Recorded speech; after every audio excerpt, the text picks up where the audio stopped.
You're in for a treat today. My guest is Valerie Trumbower, and you'll hear how we met, but she is a really great, fun person. She's a great guest to interview.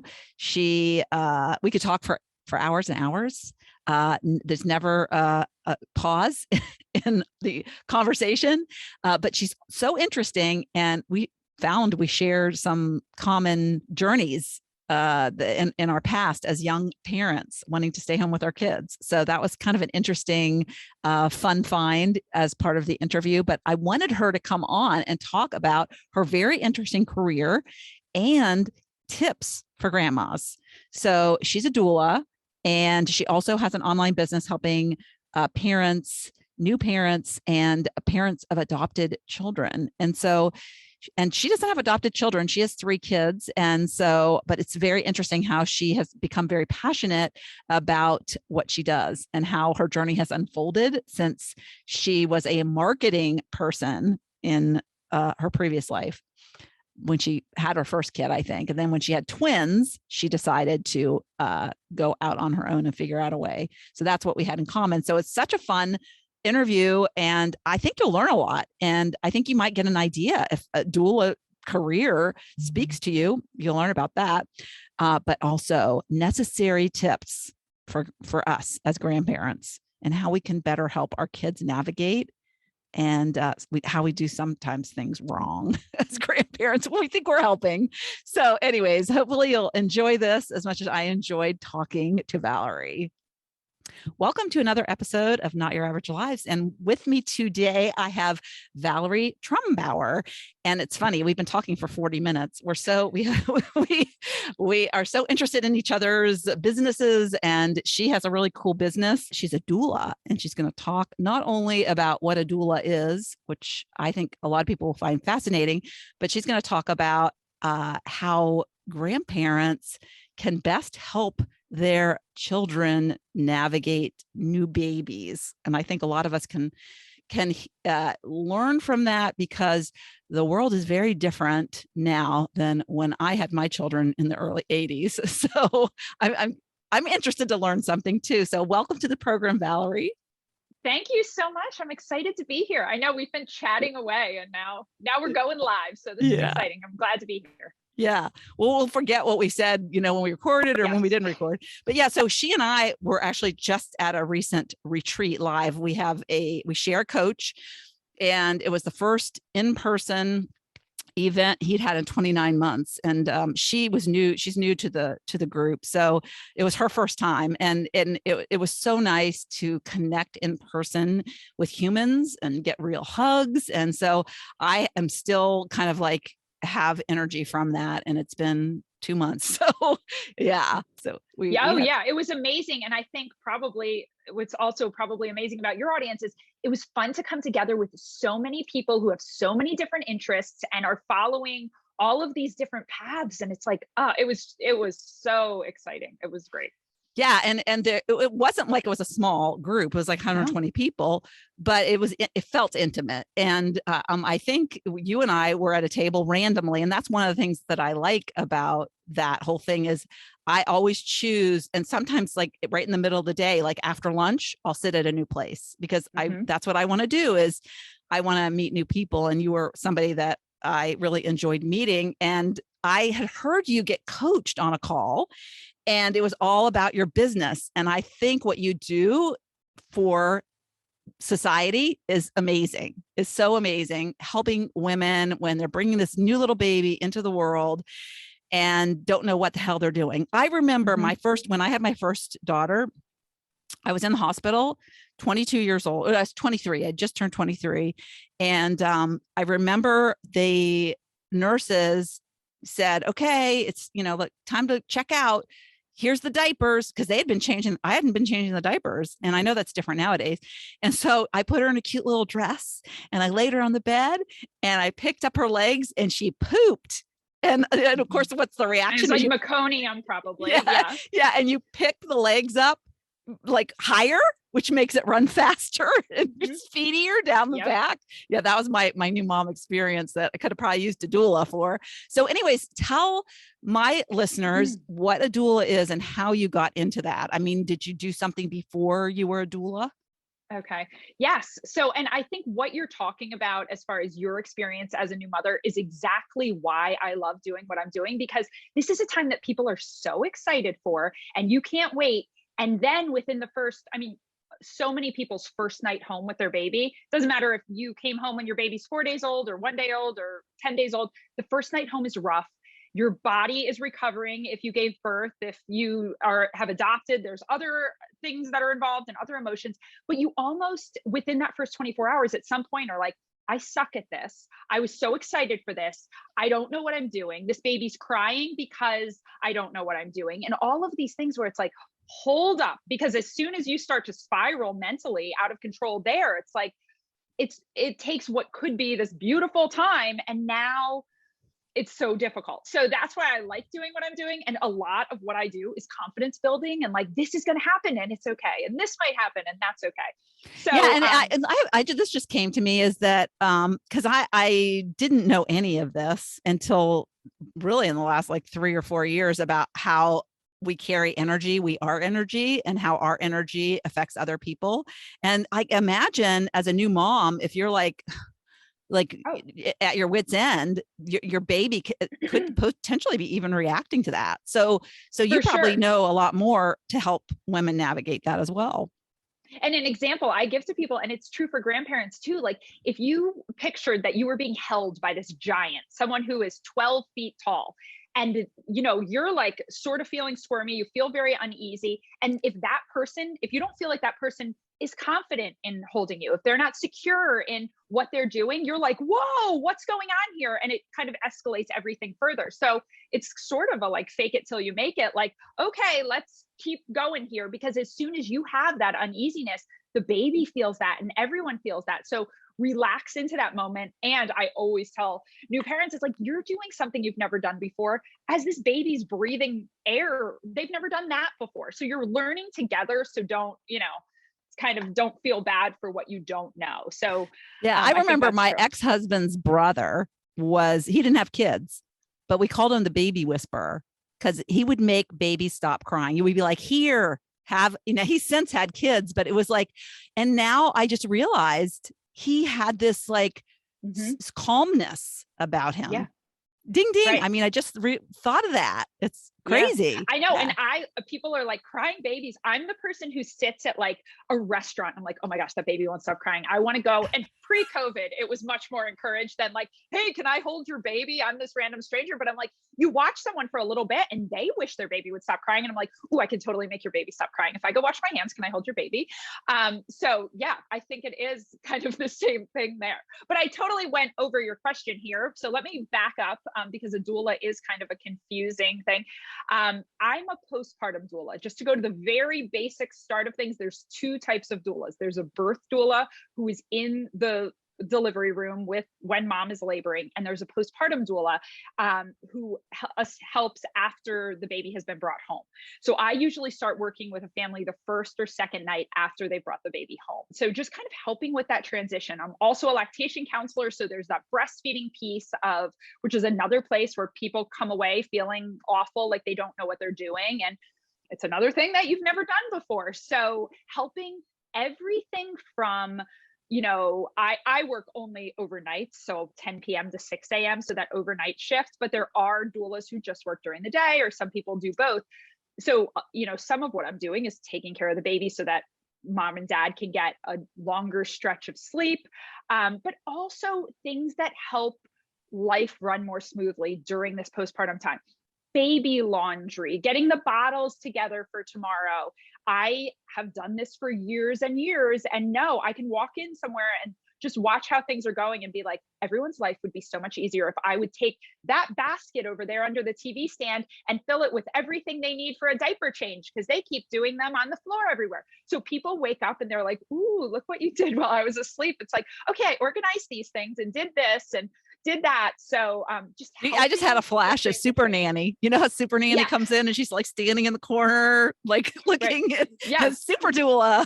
Well, and it's also like Mary Poppins, because people are like, what else do you have in your bag? Because I'll like whip out this Moby wrap so I can wear the baby while I'm throwing laundry in, or, you know, I've got like these nail clippers that are my very favorite. And I'm like, these are the ones you should get. And look, here's why, or whatever. So I kind of have my little bag of tricks. People are always like, what's in there? What else is in there?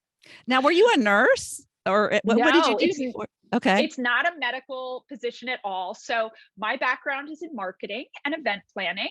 But when my daughter and I went back to work after my oldest daughter was born, I worked part-time at home.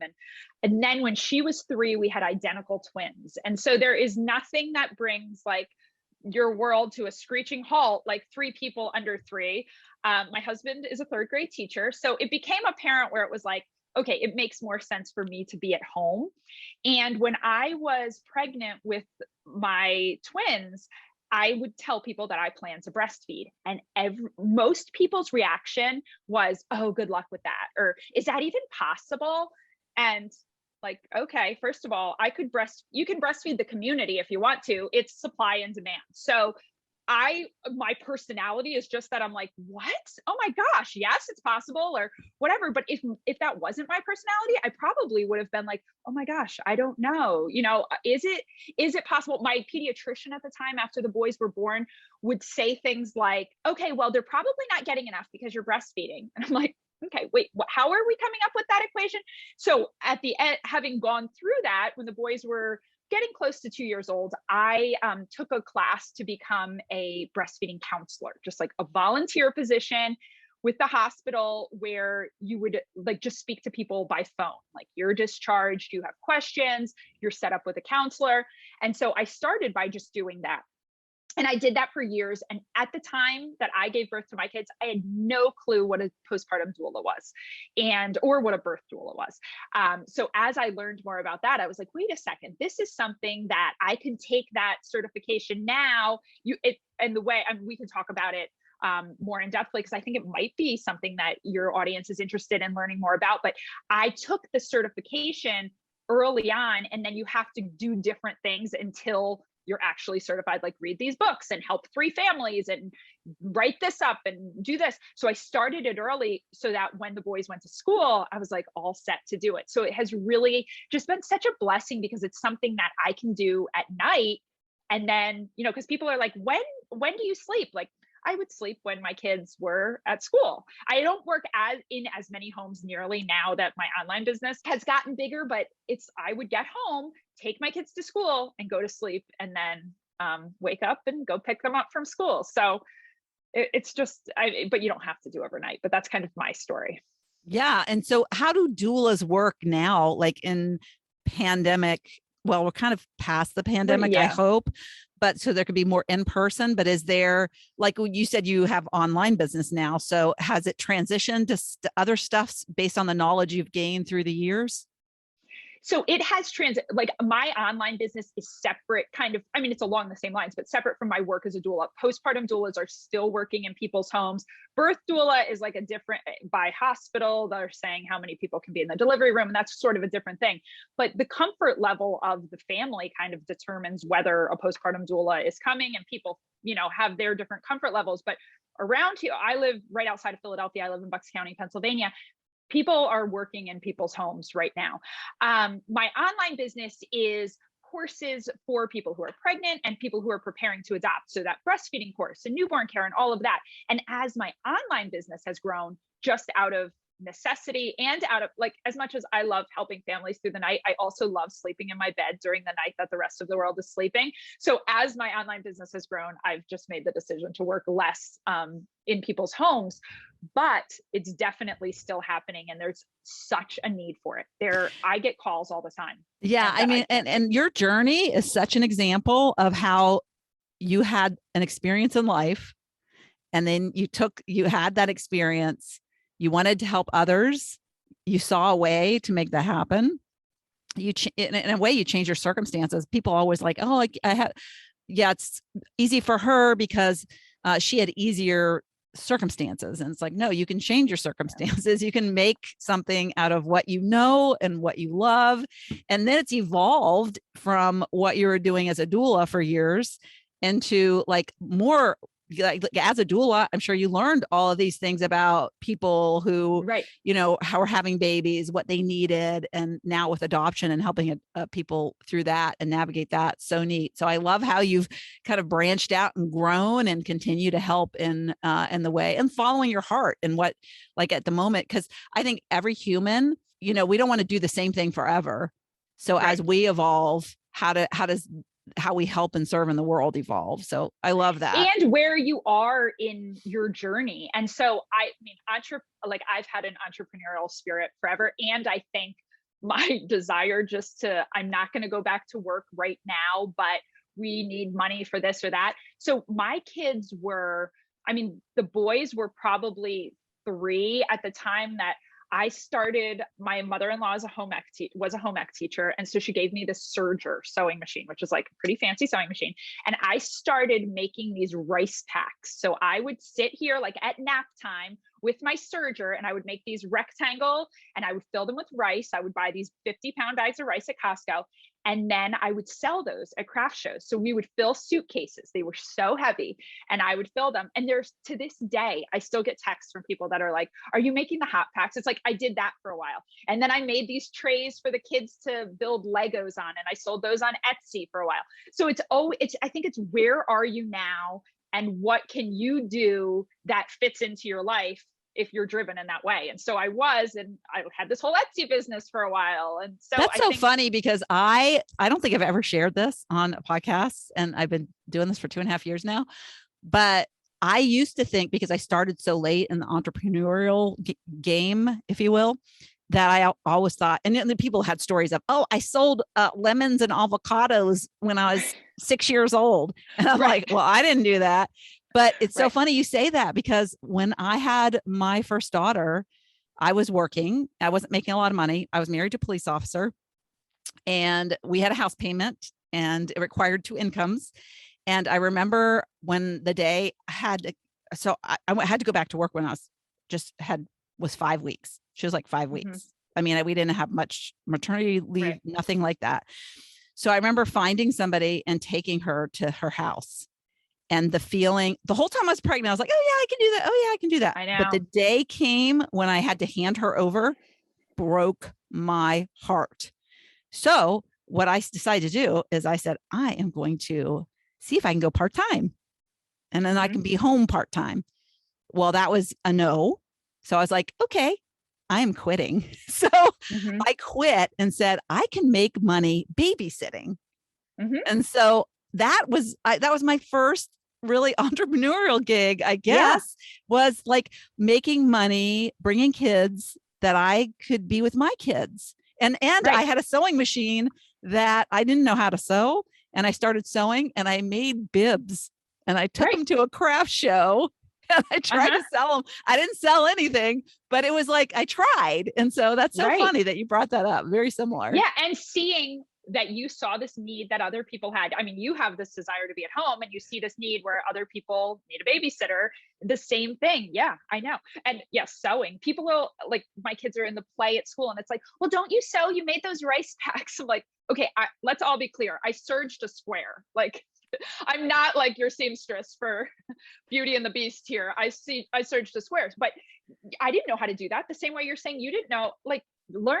I don't know how to do anything. Yeah, I went to the sewing. My mother didn't sew. Nobody sewed, but I went to the craft store or whatever it was at the time, and I found patterns. I made a couple of really great Halloween costumes, I so impressed myself. I was like, holy crap, I did that. It was like really a boost.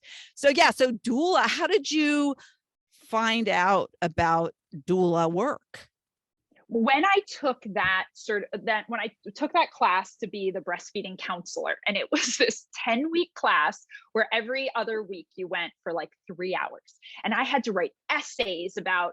My husband's sitting there going, well, no wonder they don't have very many volunteers. This seems like so labor intensive. I was like, okay, but this is what I'm going to do.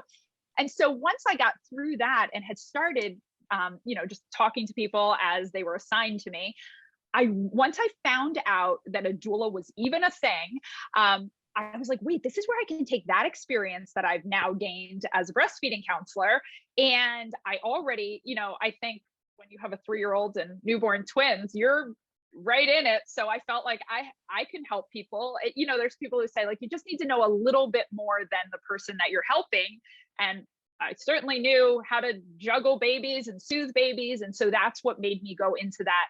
I explored the doula certification, and it was kind of a good fit. It was something that I saw that I could ease into. It wasn't like, I'm applying for this job and I start tomorrow. It was like, okay, there's one weekend, I'm going to do that class, and then I'm going to work through the other parts of it. So yeah. And I loved how you made it work for your family, because my ex-husband, being a police officer, he worked midnight shift for like 7 years.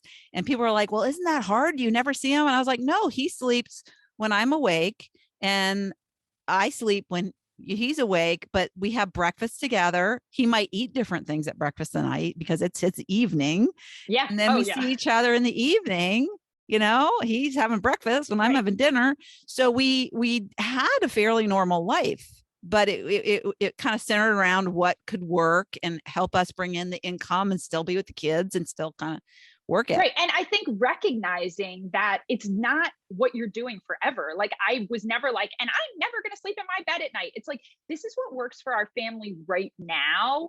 And it's just my personality to be like, yeah, it's going to work. And the same thing with selling the rice packs or the Lego trays. If I sat here being like, what if someone from high school sees me selling them on Facebook and I look crazy? I'm like, I don't care. Like, just give it a try. So kind of recognizing that like, hey, I'm just going to try this. And I just saw the other day, I was in Home Goods and I passed someone and she was a doula.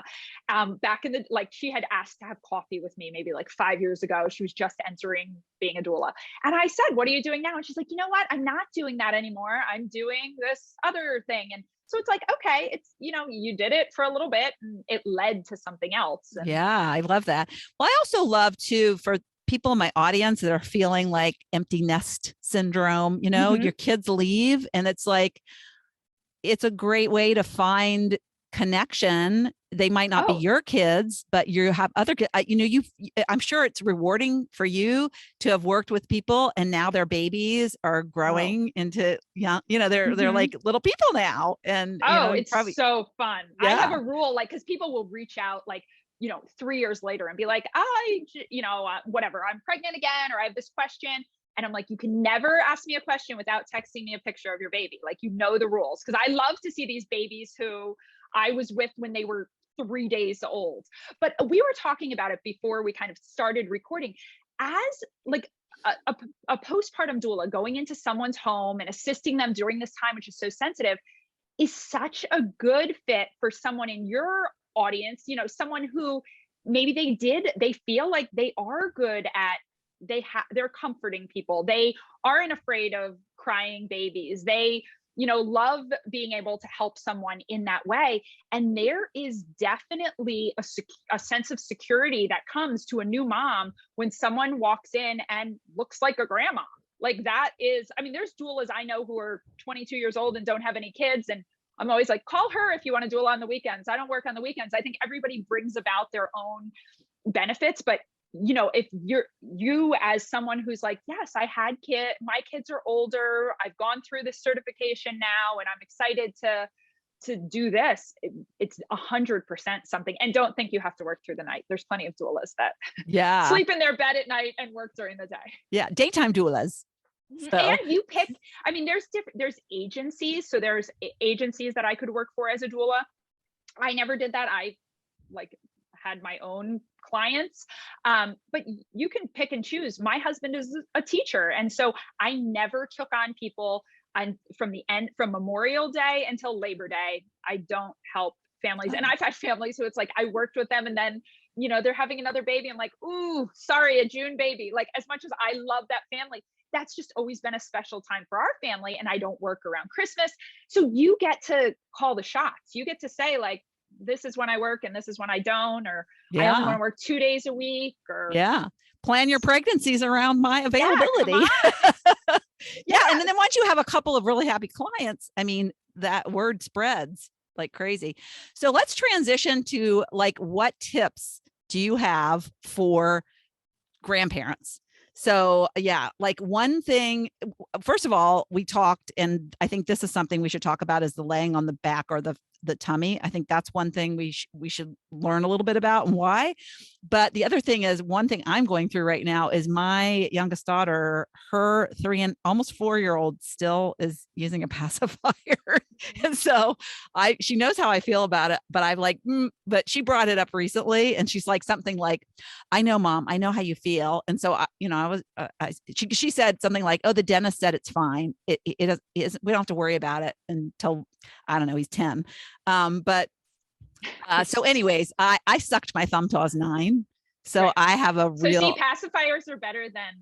Yeah, she said, "Oh, if we take that away, he's going to suck his thumb." And I don't know, but anyway, she gets very defensive. Yeah. So I've learned to just like, I won't say anything. It's, he'll be fine. He'll be fine. Right. So yeah, tips, please. Okay, so we'll dive into this, and then I also have a YouTube video that I don't know if you want to link it below. I watched it. We could. Yeah, spells everything out. But I always start by just reminding grandparents it's hard, but this is their baby and they get to make the rules. And there's going to be some things where you're like, that is totally nuts. And let's just get out of the way. If this baby is in danger, but like really in danger, this isn't like, no, I think he's really cold and that's dangerous. Like, no, real danger. That's different than what we're talking about today. But people are like, the pacifier is a great example. Like, is he in danger? He's not. Do you think that's a horrible habit that they should have kicked 2 years ago? Yep. But guess what? It's their baby. They get to make the rules. So it is hard to kind of sit there and let that happen. But as a doula who works at night very often, so I get to people's homes at 9:45 in the evening, a grandparent has been there during the day helping. And so this kind of gives me an inside view, because there's things where people are like, oh my gosh, my mom did this and this was so helpful, or it just comes up. Or there's a lot of things where it's like, they thought they were helping and this is what happened today. So it's like, okay, let me give you the inside scoop. So we'll touch on things have definitely changed. And I think that's one thing to recognize, is that whole idea of, well, I did that when you were a baby and you're fine. It's like when we know better, we do better. And so people aren't smoking during pregnancy because we know that that's not safe. Even it doesn't matter if you smoked when you were pregnant and your daughter's fine and that's great. We just know that.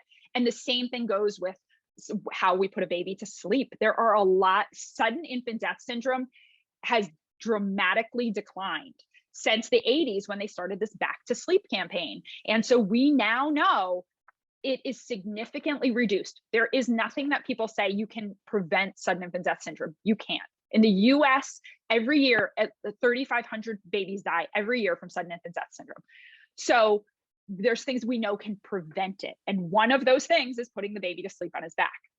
Another thing is that the baby doesn't have blankets, that there's no bumpers around the crib. My kids are 13 and 15. I had bumpers. I spent a lot of time at Pottery Barn Kids just figuring out which bumpers I was getting. Well, now if I talk about that, it's like, holy cow. But so things change even in that amount of time. But, so we can't look at a situation and say, oh, he would sleep so much better if we just put him to sleep on his stomach.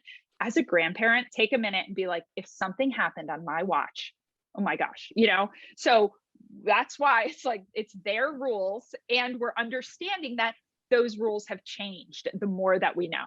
Right. Yes, that's so good.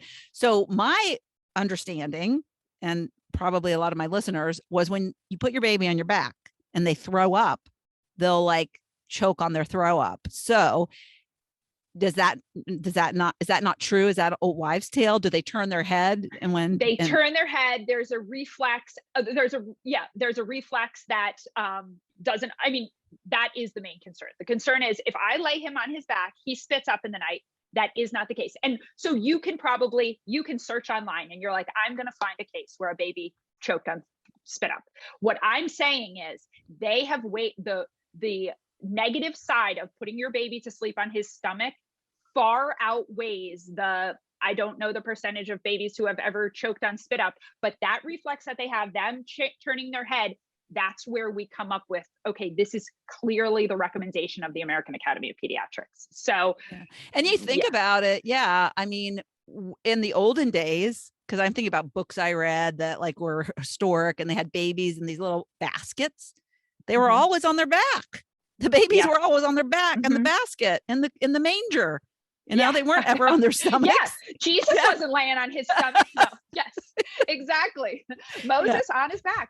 No, yes, it's 100% true. So that's where, and then it's like, well, he's going to sleep so much better. Okay, well, no, that's where we have to look to those guidelines and just understand.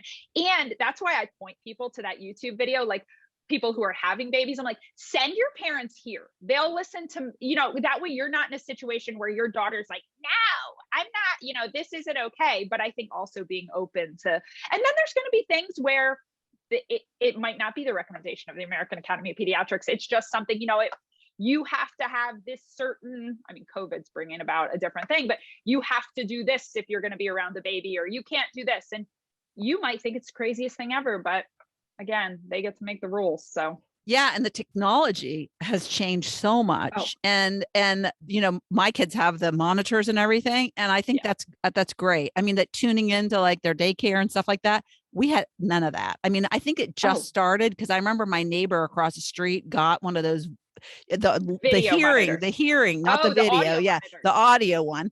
And we picked it up on our phone. We picked her up talking to her baby, and she lived across the street. That was crazy. But, I didn't have any of that stuff. And I would get up in the middle of the night and go put my hand under to see if the baby was breathing. So I would have really appreciated the technology that they have nowadays. And there's technologies, like there's a monitor you can put on the baby's foot that's going to go off if the baby were to stop breathing. There are a lot of things, and not necessarily, I mean, I tell people, like, I have these must-have lists and different things in the programs that I have. That owlet sock is like one of them, is not on my must-have list. I think you know yourself best. If that's going to make you feel better, I don't recommend it personally. Like owlet sock?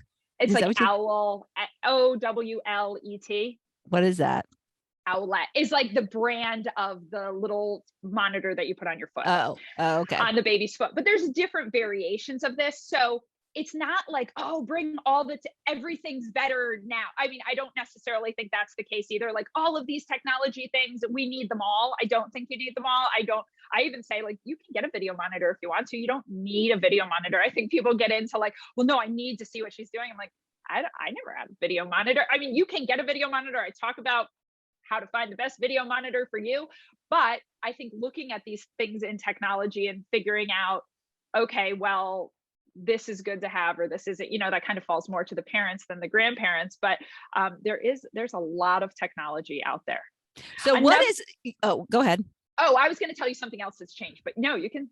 Well, I would just want to know what we should avoid. So, I imagine that what our kids need when they have a new child is encouragement, is like, you're doing great, more of that. We tend to, because I think we're close to them, we would probably say nicer things to strangers, but just like we have our own inner critic, we we're like, well, you could be doing this, or, well, you could be doing that. And then that like infers you're not doing it right. And we know women's hormones are like going crazy after they've had a baby.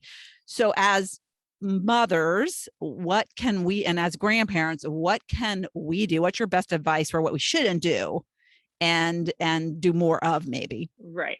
Okay. So yeah, I think that's all a really good point. My recommendation, as far as how do I help?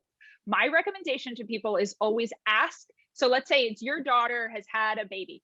I always tell new parents, have a list of things that are on your mind. So as a new parent, I'm like, this needs to be done. So we need to water the plants on Wednesdays and Fridays. I have a return that goes to Target, all of these things. That's a list that when you as the grandmother come over, you're like, oh, I'm going to pass Target on the way home. Do you want me to just grab that? It's not a grandma's to-do list. This isn't everything. This is a way for you to help without saying 10 times while you're there in a 4-hour period, is there anything I can do to help you? Is there anything I can do to help you? Because believe it or not, even though that sounds like the nicest statement you could ever say, it's like, it's a lot. It's too much. Like, I'm trying to juggle all these things and I don't know, and I don't have time to give you this task, and I don't know how to explain how to do it. And you might look and be like, oh, well, the dog gets walked every day at 2. Why don't I just do that? So having that list where, here, you just write, and in my house, we have a blackboard in our kitchen, and I would write it. I'm like, Mom, this isn't your to-do list. This is like the things that have to be done in this house. And if you want to do any of them,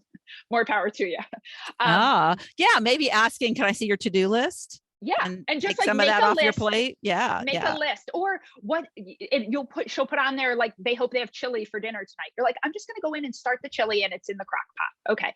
And I think that also is a good transition to realizing, sadly, most of the ways that you will help a new parent as a grandparent are not sitting on the couch holding the baby while mom goes and does these things that she needs to do. And I get it. That's a drag, but the value that comes from giving them that time to bond is, there's going to be plenty of times where they want to go out. They have a Christmas party. They would love if you would just come hold the baby. That time will come, but it's not right there in those first couple of weeks. That is when, like, so much has gone on with mom's body. Even if it was adoption, that bonding process is so important. And so the help that you can give in the way that's different from, like, yeah, we all know going and holding the baby is the fun job, but there's the way that you can be the biggest help is by taking some of those other things off of their plate so that they can then do that and bond with the baby. Yeah. I see a lot of posts about like laundry piles on Instagram from young moms. So like starting with doing laundry and folding laundry and putting laundry away would probably be a big. Oh, 100%. You get there, you throw a load of laundry, or one of the first things you do when you get there is see clothes in the dryer. Don't ask a million questions about it. Fold the clothes, leave it on the dryer. You don't have to talk about how you folded the clothes. You don't have to ask where the clothes go. Like, just help in this way that's kind of, it's overwhelming. And it sounds, and because what happens is the new moms who I talk to late at night, they feel like crap because they snapped at their mom who came over just to help them. And one thing led to another. And then they were like, now just, and then everybody feels bad. And that's not what you want for anything. You didn't go over to annoy your daughter. You went over to help your daughter. But how can you do that? And you'll learn, like, again, it's just, you're doing something you've never done before. She's doing something she's never done. So finding that groove to be able to help without stepping on toes or without, annoying her. Yeah. One thing that I did for my oldest daughter, and I didn't do this for my youngest daughter, I should have done it. Now I'm feeling guilty about it. But I don't know why I had this idea. I think because she lived where I lived and I had moved, and we had the best cleaning people. We had the best cleaning people ever. And so I thought, I wonder if she's available still. So after she had her second baby, I reached out to the cleaning person. I actually did it before the baby was born because when she was in the hospital, I said, here, I just paid for 12 months for you to have cleaning. So nice. And it wasn't cheap, but it was like, to this day, she talks about how amazing that was the best gift that she's ever received. Right. So your poor she second cried. Daughter, she cried. Yeah, my poor second daughter. What am I doing? I need to No, but that's true. Seeing how you can take something off of her plate. And if it's within financial means to be able to pay someone to do that, that's great. If it's like, hey, you love when, you sit outside and your gardens are done, I'm going to come over and mulch tomorrow and you don't even have to do anything or whatever. How can you help in a way that, or you be the cleaning lady for, for at least the first 6 weeks or something, Right. So for sure. That's awesome. Well, I want to wrap it up because we could just talk all day, but we totally could. Yes, we could. So what I like to ask at the end is the podcast is called Not Your Average Lives. And so I like to have guests who are living not your average lives. So how do you exemplify, a not your average life? Would you like to share that? Sure.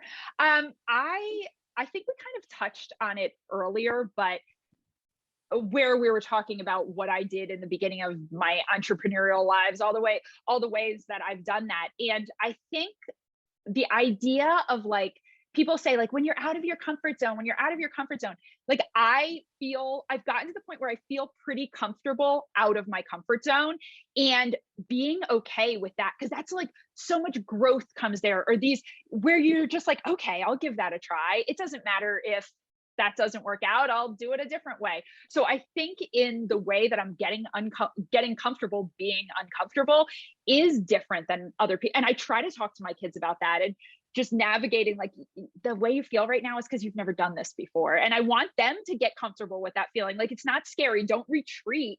Just kind of be comfortable there and look at the growth that's going to come from that. And I mean, that sounds all like rainbows and unicorns. Sometimes I'm like, well, that didn't work out at all. And just kind of being okay with that. Yeah. Yeah. I love that. It's like, being comfortable with the uncomfortable is definitely, because so many people just stay in the comfort and then safe. Stagnant. Yeah. And then when you think about why you're staying safe, like, did I not put my Etsy Lego trays for sale because my neighbor's going to judge me? Oh my gosh. Imagine everything I would have missed out on. Like, why? Who cares? As soon as you don't care what anyone thinks, it's so empowering. Yes, it is. That is the truth. Yes. All right. I just saw a really good graphic. I'm going to share about it in my upcoming free training, but it was a really good graphic about what happens when you expand out of your comfort zone. And it was like, I was like, I wanted to talk about it, and I have this graphic I did, which, I'm not a graphic designer, and it's so cheesy, from a training I did a couple of years ago. And so I just Googled it and I was like, oh my God, that's so good. So, so I'm, it's so true. Go be so much growth out there. Yeah. Do something uncomfortable and see what happens. Yeah.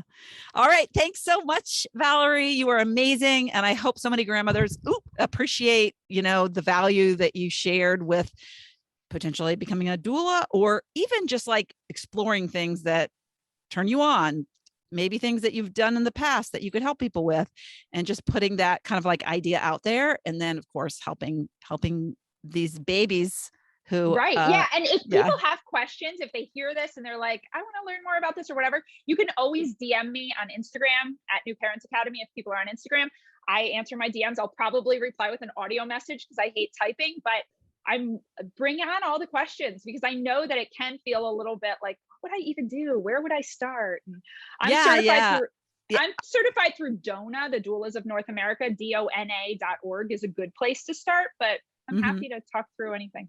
Okay, that's great. Yeah. And I think you would be a great, asset to anybody, like to just grandparents to recommend their kids who are having babies, because your YouTube channel is so cute. I love all your like videos that you've done. They're so cute, so professional. Yes. If you look at most of them, I'm in people's homes. Like, they sign releases that I can shoot. But if I'm going to wash your breast pump parts in the middle of the night, I want to make a video about it. So I'm sitting there at 2 a.m. and I'm like shooting these YouTube videos. Oh, that's awesome. Yeah. All right. Well, thanks so much. Thanks, Lori. Thank you so much for tuning into the Not Your Average Lives podcast. If you haven't yet, make sure to subscribe on iTunes if you have an Apple device. You can find free resources and learn what else I have going on at the moment that might interest you on my website at notyouraveragegrandma.com. You can also find me on Instagram or Facebook at Not Your Average Grandma. If you liked this episode, it would make my heart so happy if you could leave me a 5-star rating. You can also add a review to let me know what you like about this podcast, which will help spread the word about it to others who need a little midlife inspiration. As always, be you, listen to your inner voice, and focus on reigniting that lost spark so you can start living your own Not Your Average life.